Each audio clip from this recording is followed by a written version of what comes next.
The Centre presents a new podcast, CBME and You, a podcast devoted to promoting awareness and debate around controversial ethical issues in biomedicine.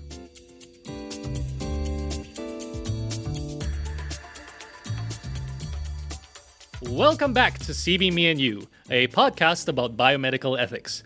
Today, we're going to ask the deep questions, perhaps the deepest and biggest question of all.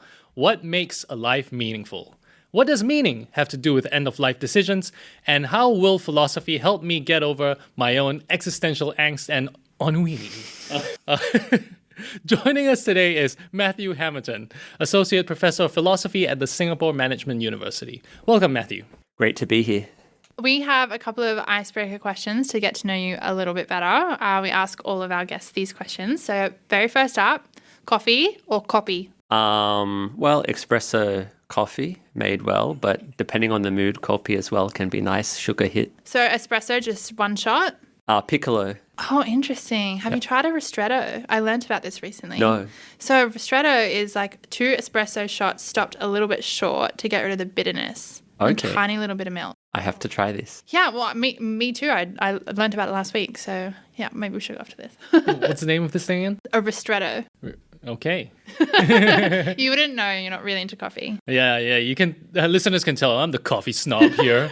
He drinks a cappuccino. My I goodness. still don't see why that's a bad thing. Anyway, next question. Moving on.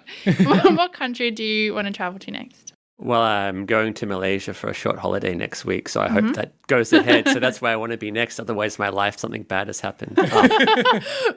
Wow. But taking your question more seriously, I think a country I've been wanting to visit but haven't had a chance is Peru. I've been to Cuba, Dominican Republic, Mexico, but not Peru. It's the next on my list for Latin America. Excellent. Anything specifically about Peru that intrigues you? Well, you have the history and culture there, the Incas, but you nice and also specific. food. So a lot of Latin Americans will say that Peruvian food is like the French cuisine of Latin America. Really? They really have great chefs and they love their food. I didn't know this. And the markets, you can go to a market there, you can get like 20 varieties of corn.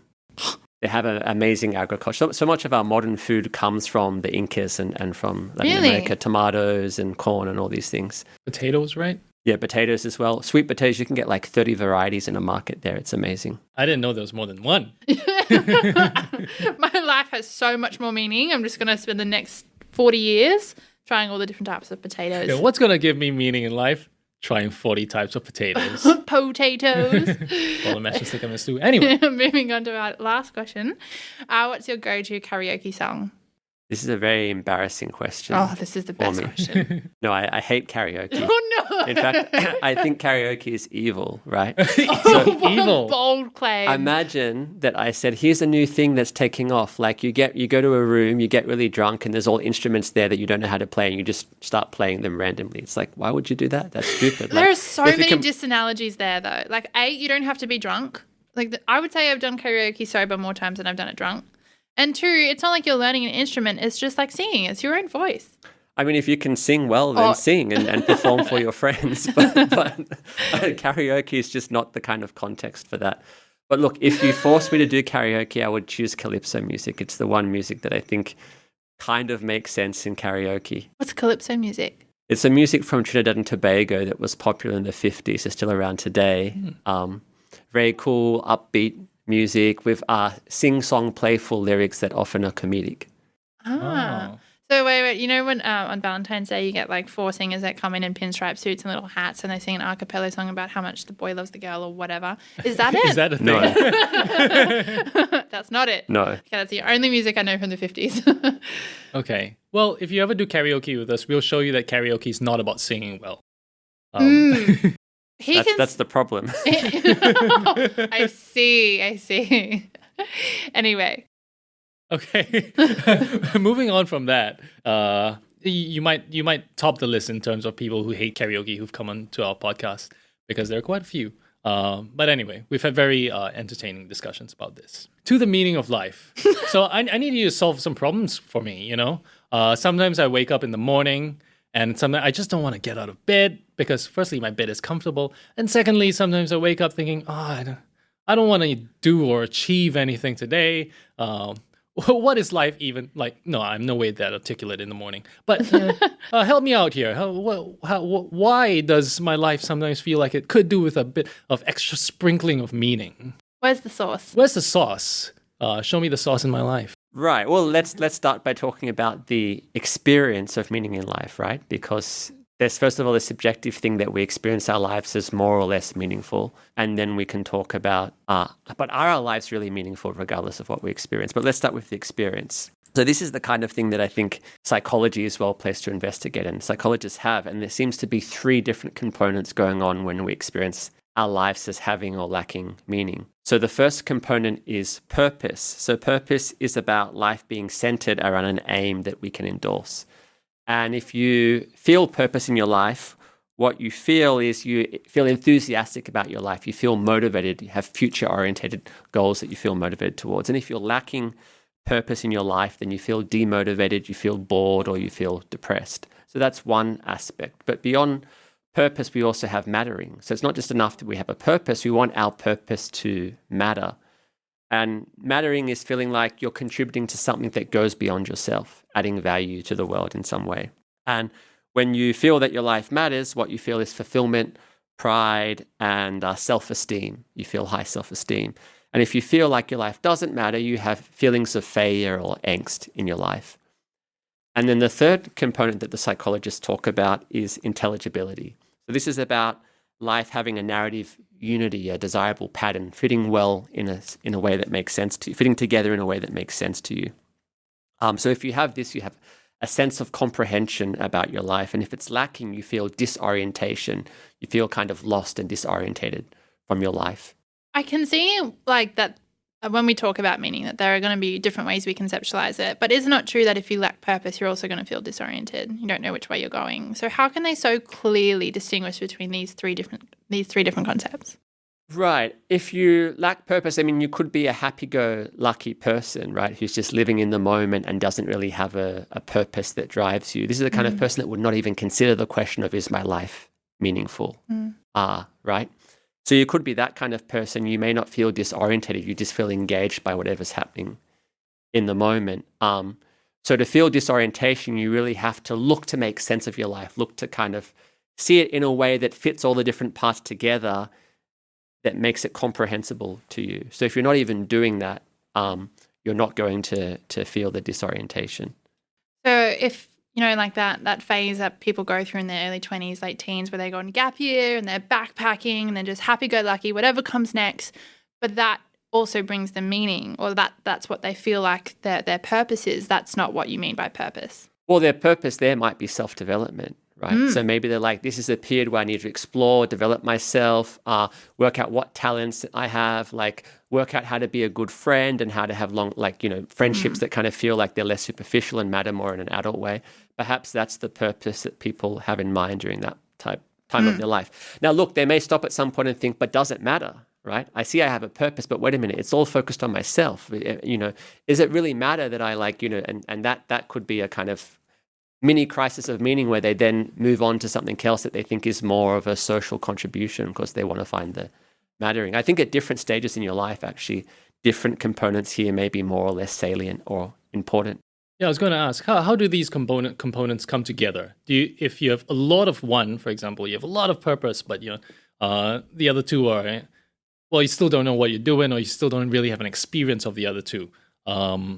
Is that sufficient for having a meaningful life, or do you need some kind of balance between the three? Right. Well, we want to be careful here because is it enough to make you feel your life is meaningful? Yeah. And then there's the question of, but wait a minute, is your life really meaningful? So far we're just talking about people experiencing their life as meaningful, which is a psychological question. So as I understand the psychology, but look, I'm not an expert on this literature, all of them matter. So if you're really low in one of them, then that can lead to feelings of my life is lacking in meaning. Speaking of which, you just make a distinction between the experience of meaning versus the kind of objective meaning in a life. So can a person feel like their life is really meaningful, but from an objective perspective, they don't have a very meaningful life, or vice versa? Somebody feeling like their life is meaningless, but if you step back and you look at their lives from some kind of third person perspective, they have a really meaningful life. Can these come apart? Yeah, they definitely come apart. So this is where we move from psychology to philosophy, right? Because we have to ask, but what is it really to live a meaningful life?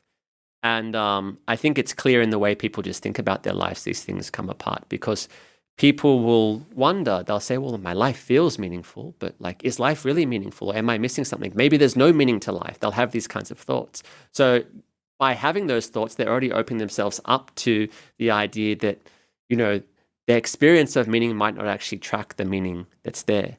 And people also have epiphanies. So they have situations where they experienced a period of their life as not very meaningful. But then a decade later, they look back and they realize they missed something, and there was some aspect of that part of their life where they felt like they feel now like it actually was meaningful, and their experience at the time didn't represent what was really going on in their life, or vice versa. Experience their life as meaningful, then later on they think I had the wrong values then. That was actually not a very meaningful time of my life. So certainly there's something that goes on, and this is not about objective or subjective. So a philosopher might be a subjectivist about meaning in life. They may think that to have a meaningful life, you merely have to have a certain subjective state in relation to your life. But that will still come apart from the experience of meaning in life, right? Because I could experience my life wrongly as meaningful because I wrongly think I have the subjective state and I don't have it, for example. So I do have a question, and to be fair, it's because I read some of your work before you came, and I wanted to ask you, is there a difference between what the ordinary person might think of as well-being, like having well-being in life, versus having a meaningful or meaning in life? Yes, so the literature, the philosophical literature on meaning in life, a key starting point of it is that this is a different kind of value we can have in our lives, separate from well-being, our life going well for us. And so a common way this thought might be motivated is to just imagine a life that is a very meaningful life where a person, does a lot of important things, makes a big contribution, but maybe not the best life for the person living it. Maybe it's a life that has suffering and betrayal and tragedy. There's sacrifice there that's very painful and difficult. And so from a well-being perspective, you'd say that's not a great life. Maybe it's an average life or even a good life, but it's not an outstanding life. But from a meaning perspective, it may be a very highly meaningful life for a human to live where they sacrifice a lot to, bring about great goods for others. So that's the kind of case that helps to separate the concept of meaning from the concept of well-being. Can I push on that for a second? So what we're saying is if we look at a superhero, for example, someone who sacrifices a lot for the good of others and doesn't really get a lot back for themselves, they have a very meaningful life. They've done a lot of good for the planet or the earth or their community, but they don't have well-being. What do you mean by they don't have well-being? Are they unhappy? Well, their well-being might be low or average. It might not be particularly high. So why? Well, it could be various things, right? It may just be that, there's a lot of pain they have to deal with and not that much pleasure, not enough pleasures to make up for the pain. But it may be that by making these sacrifices, they miss out on a lot of objective goods, right? Like if you're an objectivist about well-being, then you might think, well, they're missing out on a lot of important objective goods, like they had to sacrifice their chance to develop their understanding of things or pursue certain relationships. Spider-Man, he lost Mary Jane. Sorry, I just really wanted to get that in there. Was it Gwen Stacy? Are we talking about DC or are we talking about Marvel? Gwen Stacy and Mary Jane are both in Marvel. Oh, I was just thinking about MJ because I'm Gen Z. Anyway, moving on. I was like, who's Gwen Stacy? This was the before, and the one with Andrew, what's his face? Anyway, moving. Andrew Garfield. Andrew Garfield. Oh, I thought it was just all MJ. I'm so sorry. But do you think, though, that if what you want from life is to be a hero and to sacrifice a lot for others, then you would also have well-being because you're achieving exactly what you wanted from life? Right. So on some theories of well-being, they would count that life as high in well-being. And so this led me in one of my papers to ask what really is the difference if you grant any kind of theory of well-being that might kind of seem to overlap with stuff people say about meaning in life. Can we really make a difference? And that led me to a particular view about what pulls them apart. I said we can imagine someone with a theory of well-being that focuses on all the same goods that you might put on your list of what adds meaning to life. And I said even if you had that identity there, I think there's a way in which they're still going to come apart.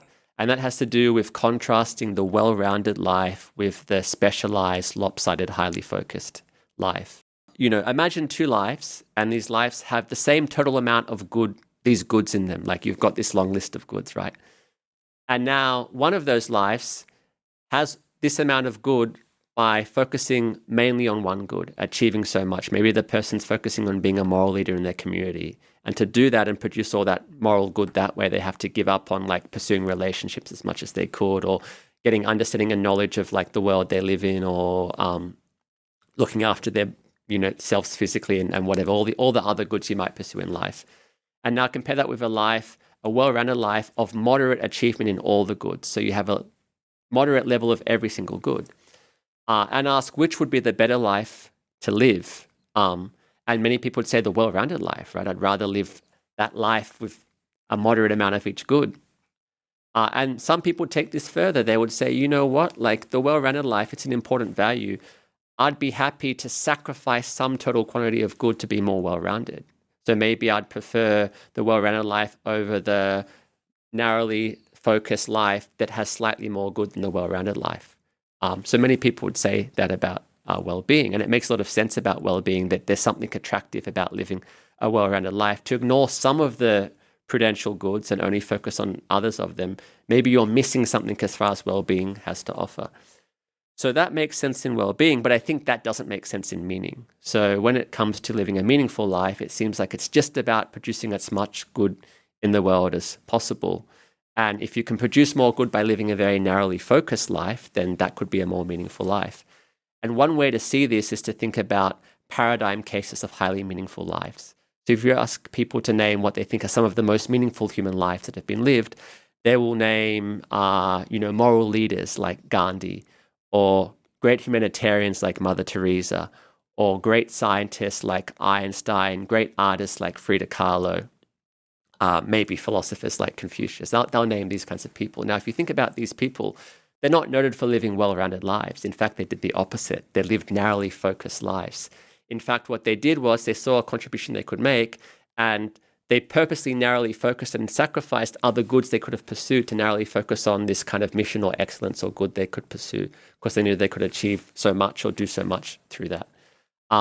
So yeah, arguably, or at least in my theory, that's the key difference maker that marks out meaning from well-being. It's about the aggregation and how the goods in our life should be counted when it comes to deciding what has value. This really is a superhero issue, right? When we love reading stories about superheroes, and aesthetically they're amazing. They're the stories we like to see, where they dedicate their lives to saving lots of people and doing good.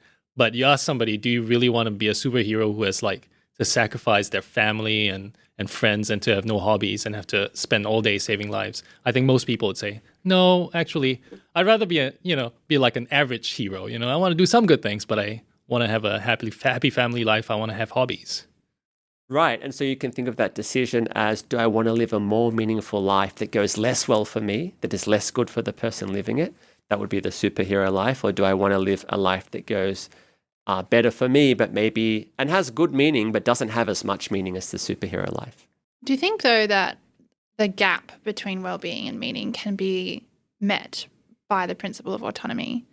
And so if, for most people, I would say, would probably prefer a well-rounded life. Most of us aren't cut out to be heroes. And for those that are forced into positions of being a hero, whether that be they're forced into being an advocate for change, you're right, maybe they don't have a lot of well-being, like they've had to sacrifice so much and they didn't choose to be there. But some people do choose, like Derek Parfit chose to be a philosopher. And, I love your description of him in your paper towards the end, where he just what is it? He stops wearing pants. He just gets so focused on maximizing his time into philosophy that he just goes down there. But he chose that. And do you think that when you realize that some people are choosing to maximize their meaning, that also means that bridges that gap? Their life is exactly how they want it to be, and therefore it would be a well-lived life for them. Yeah, I think so. So the way I think of this there's two sources of value here, right, that tug us in different directions. And I don't think there's some answer where it says you should always favor the meaning over the well-being, otherwise you're selfish, or favor the well-being over the meaning, otherwise you're being irrational. I think it's kind of a decision we have to make of what kind of life do we want to live? Which of these competing values do we want to prioritize in choosing the life? By the way, I just push back against, well, not push back, but I'd caution against one thing. Like, so when we talk about superheroes and Derek Parfit, sometimes people think like this is only a choice for people of great talent who can do great things. But I think this is a choice that, an average, ordinary person also faces, right? Because, you can decide, well, I'm half good at this. I could be average level good at this thing, or I could not be. Do I want to put the effort in and focus on that thing I could be average good at? Or do I want to try to like be a little bit good at a bunch of different things or put effort into a bunch of different things? So that's on a more like average person's level choice between do I want to do the more meaningful thing or more focus on the well-roundedness that will give me greater well-being? Well, we had Peter Singer here a few months ago on our podcast, and he has famously advocated for people to put as much as they can into finding a very high earning job so that they can donate lots of money to charity and doing as much good as they can, maybe at the expense of their other life projects. Right, exactly. Are you worried that what you're talking about when you say meaning and by maximizing one particular good to its absolute best, are you worried that what maybe people might interpret is just being successful? Achieving one thing, which is really just one good if you accept value pluralism. Because it kind of sounds like, like Derek Parfit was amazing at philosophy, but also that's just one achievement. And it's just, are you worried that you're putting out the idea that a meaningful life is just the most successful one? Well, let's be careful here, right? So there's status, right? And we want to clear away status from this. So we shouldn't be pursuing status. If it's about status and you want to earn status, you want to be seen as important and prestigious. That's a bad motive, and that may not go along at all with actually making a difference. So it's about wanting to make the difference, biggest impact, like produce as much good as you can. Whether that's recognized or not is kind of a separate thing. So I guess on a personal level, you might think, well, I want to be as successful as I can personally by doing as much as I can. So I don't think that's problematic, right? That's a good thing. Like if there's goods that you can have in your life and you can work hard and produce those goods and have them there, isn't that a good thing to do? As long as we're clear that doesn't mean chasing status. Because I think there's a worry where if, let's just say James is really good at philosophy, so he puts everything else, his Lego, his jazz, all of that on hold.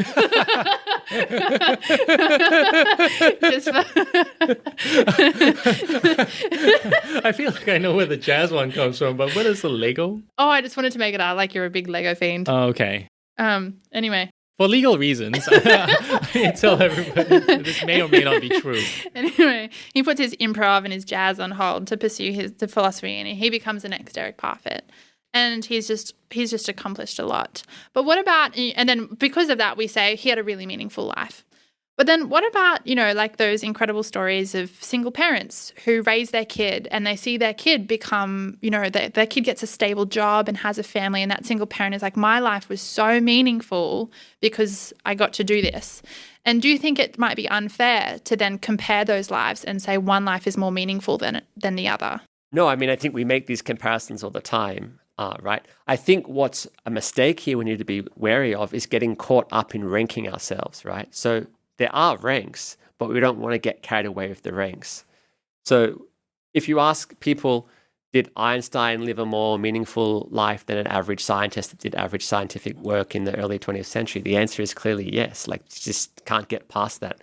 Clearly, by what he did, how he contributed to human knowledge, his life was more meaningful than the person living a average life. So we shouldn't deny that. But what we should be wary of here is this trap where we might be like, well, then only the great important lives matter and all the other lives are insignificant. Actually, what we should aspire to is having the most meaningful life we can, and we should accept who we are and what our limitations are and just want to do the best that we can for ourselves in our own position. And this can come from a diversity of sources. So I guess on the list of great meaningful lives, there was no one whose life was simply great in meaning because of their amazing relationships. And I guess that's because relationships have a kind of natural limit of how much good they produce. They can't go beyond that. So that's why that doesn't feature there. But I don't want anyone to wrongly think that means relationships don't matter, right? Relationships are a huge source of meaning for people. It's just that they have a natural limit of how far they can go in terms of the good they produce. So if you have a life where you have really solid, important relationships and you really love and care for people, And you also help people to be the best they can, and that helps them make a better contribution. That's a great contribution that you've made to the world, and you should find your life very meaningful for doing those things. And you shouldn't fall into the trap of comparing yourselves to people that had more natural talent than you, and therefore were able, and use that talent well and were able to live more meaningful lives, and think that somehow diminishes what you did with your life. So at this point, I think I want to ask a question that I know you're going to find a little bit frustrating, but I think a lot of listeners might be thinking about this, and it's just tell me, okay? Like, we've been dancing around the issue, we've been talking about the goods. Okay, tell me what these goods are. What is it something I need to achieve? Is it some kind of story or narrative that I need to create with my life? Give me something that I can work on. Oh, I have to start by apologizing for disappointing you. There's lots of disagreement, right? So I'm not going to say this is the official proper list of what are the final goods that everyone should pursue in their life. But what we can do is say the kinds of goods that occur again and again when philosophers think about and try to work out what are the basic values of life. So you're going to have, the things we already mentioned. Relationships, very important. Achievement, right? Having goals that you pursue and then achieve something that's of value. Knowledge, understanding the world, being in touch with the beautiful, right? Aesthetic appreciation, or being creative and producing beautiful things yourself. Moral virtue, right? Being a good person, making a contribution to the world. So these are the kinds of things that philosophers list. The point is, whatever you think is on that list, whatever you think are the things that have value that we ought to pursue in our lives, there's these interesting questions about how those things might add to meaning in life or well-being. And do these things have to have a certain pattern in terms of like how we achieve these throughout our lives? Right, yeah. So I think you're alluding at narrativism, which is an interesting idea. Some people are narrativists about well-being, but it's more commonly proposed in meaning in life. So let's talk about it in that context. So some philosophers say, look, when it comes to your, and this ties in with the intelligibility thing we mentioned earlier about experiencing life as intelligible. So when that plays out in philosophical theories of meaning in life, it often plays out in terms of the life narrative. So some philosophers say the meaning of your life is not just about the values that you instantiate throughout your life in each moment, like I had knowledge here, I had moral virtue here, I had a good relationship here. It's not just adding those things up. It's also about the pattern, about how those things fit together through your whole life. So they say there's certain life narratives or patterns that make sense, are attractive, hang together well, and there's others that don't. So let me give you a simple example. It's being used in the well-being literature, but it really applies well in the meaning in life literature. So imagine a case where a person has a relationship, that relationship fails, and then they go on to have a successful relationship afterwards and find happiness and contentment. And now compare two versions of this. In the first one, the failure has nothing to do with the success that later comes, right? It's like I failed, and then for totally unrelated reasons, I just found a person I better click with, and then we succeeded and had a meaningful relationship. And in the second one, the failed relationship is instrumental, is fundamentally important for then having a successful relationship. The person is able to learn lessons from the failed relationship, use those lessons, find some kind of redemption through this, and then build an actual relationship that works. A very satisfying character arc. Right. And the idea is that that's more meaningful, right? Even though the badness of the not so good relationship and the goodness of the good relationship might be held constant in those two cases, where you actually learn from your mistakes and fit them together nicely, that adds extra meaning to your life, to take the bad bits of your life and use them to then contribute to or build the good bits. That's a nice, coherent, intelligible life story. And that adds meaning. That's the idea. Yeah, I've also seen that pop up in life satisfaction theories of well-being. So Wayne Sumner has a really interesting theory of well-being as authentic happiness. And in my own work, I've slightly modified it to account for objective goods, because I just don't think you can have a theory of well-being that's purely based on how you think about your own life. So basically, he talks about how your well-being is not merely just like when you look at it one day and make a decision, oh, do I like my life or not? He says it's an evaluative concept. And so you have to look at your life as a whole. It's not just one moment. It's not an aggregate of moments. It's, does my life, is it satisfactory as a whole? And so I'm sympathetic to the view that in order to have what you would call a meaningful life or meaning in life and what I would call well-being, there is an evaluative component. You really do have to look at your life as a whole and ask how it all fits together. And that doesn't mean that it all has to fit together. I mean, bad things happen to good people, and I'm sure they would look back on that and go, I wish that didn't happen. No matter how good my life is right now, that should never have happened. But I do agree with you. It's an evaluative concept, or a narrative, looking for that narrative in your life. Yeah. I mean, you made the point well. I don't have anything to add. We might call it different things, but I think, we might be at the core of it. We're talking about some of the same things. Yeah. Okay. I want to get to the biomedical ethics question about how this relates to the kinds of decisions we might make at the end of our lives. But before we do that, I just want to ask a quick question about a very closely associated phrase that I think many people think of first before thinking about meaning of life, and that's the meaning of life. Now, I know you make a distinction between the two things, so could you tell us just a little bit about how you see those terms and how they're related to each other? Yeah, what's the point of human existence? Solve that problem for us. So often in the literature, they say, look, there's the cosmic question asked at the species level. What, if anything, could make a human life meaningful? And then they say there's the individual question we can ask. We can just look at your life, my life, any individual life and say, well, what can add meaning to this life? And they often distinguish those things and say that they're different. But this is an ongoing level of, an ongoing issue of dispute. And I don't think it's settled as to how the cosmic question fits in with the kind of individual personal question. So let me just quickly give you one take you might have on this that I'm somewhat attracted to.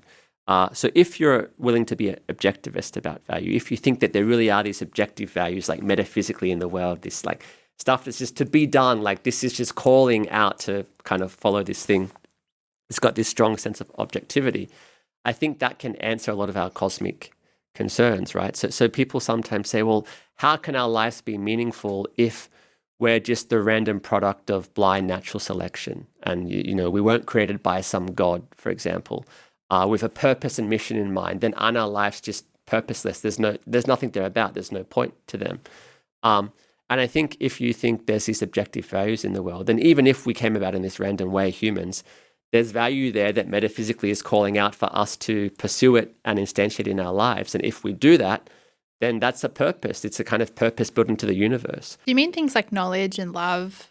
Right, if those are the objective values. If they are, but yeah. So if you're a subjectivist and you just say, well, it's just all we decide for ourselves, and I think this is a much harder question to say, what's the point of our existence if we weren't designed for anything? But I think that can answer that question. And the other cosmic concern that people have is they say, look, we'll all die. And then your legacy may live on, but your legacy will eventually die. The memory of you will die. Most of us will be insignificant to humans in 1,000 years. But even if you were the greatest ever, eventually humans will die. The universe will dissipate. And what's the point of it all on that level, right? And maybe some people are nihilists. They say life is meaningless because it's just headed to oblivion. But I think the objective value stuff can also respond to that to some degree. So the objective value in the universe is kind of timeless. Like if you instantiate this value in your life, that's there, that objectively happened, that mattered. It doesn't depend on human beings thinking it's important, it's valuable. If it's objectively valuable and that's kind of built into the very fabric of the universe, then it's kind of a timeless good that's achieved, that's there even after you die and no one remembers you.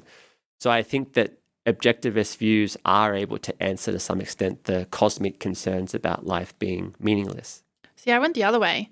I went the way, well, if nothing matters, then that gives me a little bit of freedom to not take myself so seriously. And if it doesn't matter, then that mistake that I made or that job that I didn't get, it doesn't matter. My life will continue. So that's, I went the complete opposite way. Right, and there's of course a whole absurdist tradition about. Correct, but I also the other lesson I got, which once again went the complete opposite direction, which is if no one will remember me and I'm such a small speck in the universe, that's like a good reminder to be a bit more humble. That the universe is not in fact about me. That my life it might not be meaningful in the broad spectrum of the universe, but I think that's a good grounding thing that I like to remind myself. Just be a bit more humble. Life is not all about you. I might have one, but it's not all about me. Yeah, I think we need both, right? I think Paul cannot ask us. How often can I bring that up in a podcast? That's the first time we've done it. I reckon Yeah. we'll have to do a TikTok Well, snippet of every time I've said it. Yeah, it won't be the last, I'm sure. I think it's both. So I think that, humans realizing, hey, we're not the center of the universe, it's not all about us, was a good humility check for us. But on the other hand, I think we don't want to let that go too far so that we then become, nihilists who think like nothing matters and it's all pointless. So we want to both be humble about our small, insignificant role in the universe and yet realize that there really is objective value there that we can instantiate and produce in our lives, and that matters and that's important. Yeah, just because humans might not matter in the broad scheme of the universe doesn't mean we don't matter to each other. I feel like I'm jumping straight from my early 30s into my midlife crisis right now. Oh, honey, go buy a car. Yeah, time to get that Porsche Starts that I just cannot scatting afford. stressfully in the corner. Okay. Now, let's talk about the bioethics question. And I want to start this by laying down an example. So in March last year, we had this famous case of a Nobel-winning economist, Daniel Kahneman, who chose to undergo assisted suicide in Switzerland. Now, he had to go to Switzerland because he wasn't suffering from any diagnosable mental illness and did not have any terminal illness either. And reports say that, while he was 90 years old, so he was obviously not in peak condition, but he was still a relatively healthy man for his age. But he chose to end his life anyway, seemingly because he just decided that his life was no longer worth living. And a quote from a friend, Philip Tetlock, is the following, right? He said, "I suspect he worked out on a hedonic calculus of when the burdens of life would begin to outweigh the benefits. And he just probably foresaw a very steep decline in his early 90s. So how does, I guess, your work on the meaning of life, as well as well-being, kind of help us make sense of cases like Daniel's and how people might make their decisions at this point, and whether decisions like this are rational or good to make?" Yeah, this is really interesting. So I think that end-of-life discussions, for understandable reasons, often focus narrowly on suffering and pleasure and pain and quality of life in that sense, right? And that's obviously important, but I think that meaning can bring a new perspective to these debates. So on that narrow perspective, you just say, well, what's the quality of life? Like, does the suffering and pain, is it so great that it outweighs the goods in this life, the pleasure, the satisfaction, the relationships the person can engage with? And if the pain outweighs that, then it's like, well, it's a reasonable, acceptable decision for a person to end their life in those circumstances if they choose to. But if it doesn't, then, they should go on with their life. That's a common way to think of this. And I think what meaning can add here is to bring us a broader perspective beyond this narrow perspective of suffering. And it can go either way, right? So first of all, you can imagine someone who, what they have ahead of them, they're quite old, what they have ahead of them is going to be a lot of suffering, and it's not going to be outweighed by the pleasures that are left in their life. But they may think, I think it would be a cop-out of my life to end it now. I think it would be more meaningful. Maybe they feel like life's a great gift, and the more meaningful thing to do is to persevere and see out their life to their natural end. So people might be motivated by considerations of meaning to look beyond the suffering and find greater meaning. And it can go the other way as well. So, and this might be what's going on in the Kahneman case. At least cases like his case could be like this. So the other way is you might have people who say, look, I've reached the end of my life. I've had a life where I've made a positive contribution. I've been very actively engaged in the world, but I've reached a stage where my physical and mental capacities have deteriorated and I can no longer be so active and make such a contribution. Now, my health is not so bad that I'm going to be in pain and suffering all the time. I could live on for another, say, 10 years and on balance have more pleasure than pain, slightly more pleasure than pain. But I feel like that's kind of a bad end to my life. Like, what's the point of that? I feel like I'd rather my life ended now. I feel like it would be more meaningful for me to say my time here, my mission, what I've been doing is over, and now I'm ready to, say goodbye and be done with my life. And so that could be motivated by meaning. So it need not be about, you need not use the suffering ahead of you to justify that decision to end your life. You could simply be concerned with meaning. And this goes into the narrativism view as well, right? So a narrativist might say, well, 70 years of kind of active engagement in the world, followed by 10 years of kind of passive, minimal pleasure is not such a great end to a life. It's not a very good life narrative.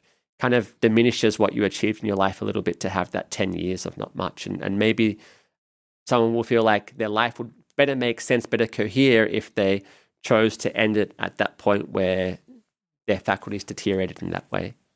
And maybe even more than 10 years, because I think for a lot of people, work is a huge source of meaning in their lives. And I think in Singapore, the retirement age is somewhere in the low 60s, I believe, whereas the expected life, the life expectancy of a Singaporean is into the 80s, into the late 80s, I believe. So you have a period of 20, almost 30 years where somebody might be sitting around and not knowing where their meaning in life is coming from. Yeah, it's interesting. So if you read accounts of how to retire well, right, like they'll say like, don't focus on all this material consumption and this kind of stuff. So they'll say like, do some volunteer work is a great thing to do. If you're fit and able and healthy, do some volunteer work when you retire. Or if you have grandchildren, great, spend time bonding and connecting with your grandchildren. And these can be very meaningful things to do. So I think there's lots of ways for people who retire to continue to find meaning in their life. You can also, take up a creative habit or try to appreciate culture and art more and stuff like that. But I guess people might reach a point where things deteriorate further and they feel like, they're too frail and struggle to kind of play with their grandchildren, or they're not able to do volunteer work anymore, all those kinds of things. And they might wonder, what's the point of living? And I guess what meaning brings is there's more to that question, that calculus, than simply how much pleasure versus pain or subjective goods do I have in my future. There's this further question about, well, how meaningful would it be for my life to say end now versus continue on for another 10 years? Well, let me put to you what I think is the most difficult case I can see in this respect, right? So imagine someone who maybe they're in their early 40s, right? And they feel like they've already passed the peak of their life. Maybe like they were a very successful influencer in their 20s or something, and they feel like it's all gone downhill and there's nowhere left for them. So they decide they want to end their life because they think like, I've already passed the peak. I'm not going to do much more, so better that my life ends now, and at least there was that nice peak of like being a great influencer and now I'm done. So are we happy for that person to then make use of very liberal euthanasia laws to end their life because they think like there's not meaning left for them? So it seems to me like they're making a mistake, right? It seems to me like that's a bad decision. And it's a harder case. It's easier when people are at the end of their life anyway, and then maybe they could live on for 5 years, maybe they shouldn't. They're going to make that call themselves. It's harder with someone in this position to say, but we should fully let them do that and just end their life at that point. But what do you guys think? I think it's an empirical question. You're throwing it back to us. No, it's not allowed. I think it's an empirical question to the extent that if you allowed permissive legislation that allowed this to happen, and it reduces the instances of unfortunate suicides, which have really drastic impacts on emergency workers, family, friends, and it does reduce that, then I think that is a better form of legislation. If, however, we keep our laws the way they are, and that also reduces unfortunate instances of suicide by, say, allowing interventions like counselling and psychology to maybe, well, I agree, like, a person in their early 40s has much to do and much to live for, and that reduces the unfortunate instances of suicide, well, then I think that's the better choice. So for me, I come at it from a pragmatic perspective, which is how do we end those horrible cases of unfortunate suicide? And so that's how I would answer it. But yeah, so I guess there are two questions here, right? Like one is the question of how do we deal with these kinds of cases? And I think there is a presumption that I think ethicists mostly should have against interfering and being paternalistic. At the same time, like it does seem to me that this is clearly irrational. Like that a life at least lived healthily can go on for much longer than 40 years, and you can definitely get meaning after the age of 40. So so there's a question here of like, how do we balance not wanting to help a person not make a mistake versus the presumption against paternalism? I think that's why it all comes down to how do we reduce unfortunate and early deaths, because I agree with you, it's an objective thing. Many people learn to run marathons, do Ironmans, get PhDs well into their 60s. Some people in their 60s are fitter than I am. And so there's, I don't think that Or someone in that. develop relationships and become a really important person in other people's lives. Yeah, like lots of people might go through a divorce in their early 40s and then find the absolute love of their life in their late 40s, 50s or 60s, that you have so much to look forward to. So I think just by virtue of someone being 40, it's a bit arbitrary. But that's why I think it comes down to how you regulate it, which can reduce people making life-ending mistakes. I don't like being asked questions. No, you get one. This is my I want to be like, podcast site. we are asking the questions here. Reaches across the table and a little snap. And just to avoid you asking any more questions, I think we're done. Okay, thank you very much, Matthew. Thank you. We caught him in the middle of drinking water. Well, this is really interesting. Hopefully, I can go to sleep and sleep well tonight. We'll check in tomorrow. Yeah, Live updates. Just kidding. I just have insomnia half the time. We'll take you to the doctor. Anyway, thanks for listening. Thanks for listening to our new podcast. Subscribe online and tune in every first of the month. In the meantime, listen to CBME and you and be savvy.